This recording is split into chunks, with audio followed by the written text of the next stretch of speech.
Isang mapagpalang araw po sa ating lahat. Ngayon ay December 24, 2025, araw ng Miyerkules. Basahin po natin ang ating mabuting balita ayon kay San Lucas chapter 1 verse 67 hanggang 79. Papuri sa iyo, Panginoon. Napuspos ng Espiritu Santo ang kanyang amang si Zacarias at humula ng ganito: Purihin ang Panginoong Diyos ng Israel, sapagkat nilingap niya at pinalaya ang kanyang bayan, at nagpadala siya sa atin ng isang makapangyarihang tagapagligtas mula sa lipi ni David na kanyang lingkod. Pinangako niya sa pamamagitan ng kanyang mga banal na propeta noong una na ililigtas niya tayo sa ating mga kaaway at sa kamay ng lahat ng napupuot sa atin. Ipinangako rin niya na kahahabagan ang ating mga magulang at aalalahanin ang kanyang banal na tipan. Iyan ang sumpang binitawan niya sa ating amang si Abraham, na ililigtas tayo sa ating mga kaaway upang walang takot na makasamba sa Kanya at maging banal at matuwid sa Kanyang paningin habang tayo'y nabubuhay. Ikaw naman, anak, ay tatawaging propeta ng kataas-taasan, sapagkat mauuna ka sa Panginoon upang ihanda ang kanyang mga daraanan at ituro sa kanyang bayan ang landas ng kaligtasan, ang kapatawaran ng kanilang mga kasalanan. Sapagkat lubhang mahabagin ang ating Diyos, magbubukang liwayway sa atin ang araw ng kaligtasan, upang magbigay liwanag sa mga nasa kadiliman at nasa lilim ng kamatayan at patumbayan tayo tungo sa daan ng kapayapaan. Ito ang mabuting balita ng ating Panginoon. Pinupuri ka namin, Panginoong Hesukristo.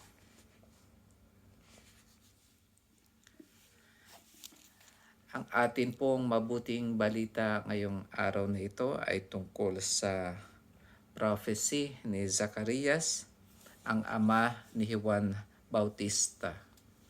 At itong hula niya sa Tagalog ay parang kasagutan nung nakaraang mabuting balita, na parang sabi ng mga tao, ang tanong nila, magiging ano nga kaya ang batang ito, sapagkat maliwanag na sumasa kanya ang Panginoon. At pagkatapos nun ay ito na yung napuspos ng Espiritu Santo ang kanyang amang si Zacarias. At dito ay nagkaroon siya ng mahabang hula. At itong hula na ito ay ginagamit ito sa panalangin tuwing umaga, doon sa tinatawag natin na Liturgy of the Hour. Ang Liturgy of the Hour po ay yan po ang panalangin na ginagawa ng ating mga kaparian, at pwede rin namang gawin ng mga laity na katulad natin. Dito sa hula ni Zacarias, kung si Juan Bautista ay mauuna sa Panginoon para ihanda ang kanyang daraanan, mayroon din namang panawagan sa atin na ihanda ang ating kaluluwa para sa pagdating ng ating Panginoon, at para maging handa tayo lagi para ihanda lagi ang ating kaluluwa sa pagdating ng ating Panginoon, ay magandang ugaliin natin na lagi tayong manalangin. At para lagi po tayong manalangin, pwede nating gamitin itong tinatawag na Divine Office o kaya Liturgy of the Hour. Ito po ay halos 8 beses na panalangin sa loob ng isang araw. Meron po yung application na pwede nyong i-download o kaya merong website na pwede nyong doon nyo makikita yung mga panalangin. O kaya kung gusto nyong bumili ng Book of Prayer, meron po yan, makapal po siya. So ipapakita ko lang po sa inyo, ito yung tinatawag na Divine Office. Meron dyan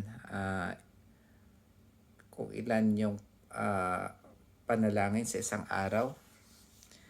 Yung una, invitatory, parang ito yung introduction. Pangalawa, yung Office of Readings. Pangatlo, yung morning prayer. Pang-apat, mid-morning prayer. Midday prayer, yung panglima. Pang-anim is mid-afternoon prayer. Pang-pito ay evening prayer. At pang-walo ay night prayer. Sa umaga po, ito yung ginagawa ko. Yung sa invitatory, tapos susundan ko ng morning prayer, tapos office of readings. At yung sa gitna ng kapag lunchtime, yung midday prayer yung pinagdadasal ko.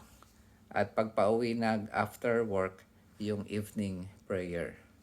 So, sa morning po, ang niyan, ang itong yung hula ni Zachariah, tinatawag din nating Canticle of Zechariah. Ayan, kung makikita nyo. So, gusto ko pong basahin ito sa English. Ganito po yung nila sa English, yung binasa natin kanina. Blessed be the Lord, the God of Israel. He has come to his people and set them free. He has raised up for us a mighty Savior, born of the house of his servant David. Through his holy prophets, he promised of old that he would save us from our enemies, from the hands of all who hate us. He promised to show mercy to our fathers and to remember his holy covenant. This was the oath he swore to our father Abraham, to set us free from the hands of our enemies, free to worship him without fear, holy and righteous in his sight all the days of our life. You, my child, shall be called the prophet of the Most High, for you will go before the Lord to prepare his way, to give his people knowledge of salvation by the forgiveness of their sins. In the tender compassion of our God, the dawn from on high shall break upon us, to shine on those who dwell in darkness and the shadow of death, and to guide our feet into the way of peace. Glory be to the Father, and to the Son, and to the Holy Spirit, as it was in the beginning, is now, and will be forever. Amen. Yan po yung panalangin sa morning. Kasama po siya dito bago magtapos yung morning prayer.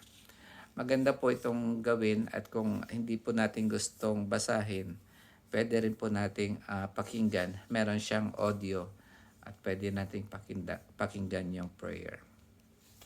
Ang maganda kasi sa pagpipray ng ganito ay kapag pag nire-recite natin itong mga prayer dito, little by little, every time na naririnig natin to araw-araw, pumapasok sa isip natin at yung mga dasal na ito ay parang nagkakaroon din ng effect sa ating isipan. Sabi nga dun sa verse sa Bible na whatever is lovely, think of these things.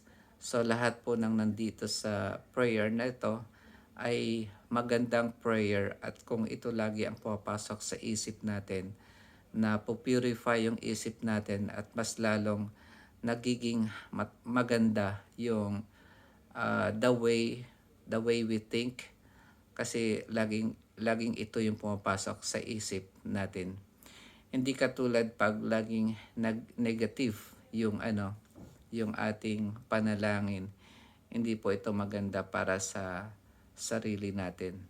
Dito, by using this kind of prayer, parang hindi lang tayo nagpipray, we are also receiving this kind of knowledge through prayer. Hindi lang yung prayer natin na palabas, kumbaga kung ano yung mga naiisip natin, sinasabi natin sa Panginoon. Through this kind of prayer, binabasa natin at ito ay pumapasok sa atin. Papasok naman siya, hindi siya palabas. So, we are receiving more than what we give. At ito yung benefits ng pagpipray ng divine office o kaya liturgy of the hour. At gagampanan pa natin yung inuutos sa atin na pray constantly without ceasing. Yun lamang po mga kapatid ang aking gustong ibahagi sa araw na ito. Sana ay meron kayong napulot at nawa na-encourage kayo na magdasal para laging handa ang ating kaluluwa sa pagdating ng ating Panginoon. Pagpalain po lagi tayo ng Panginoon. Amen. Merry Christmas.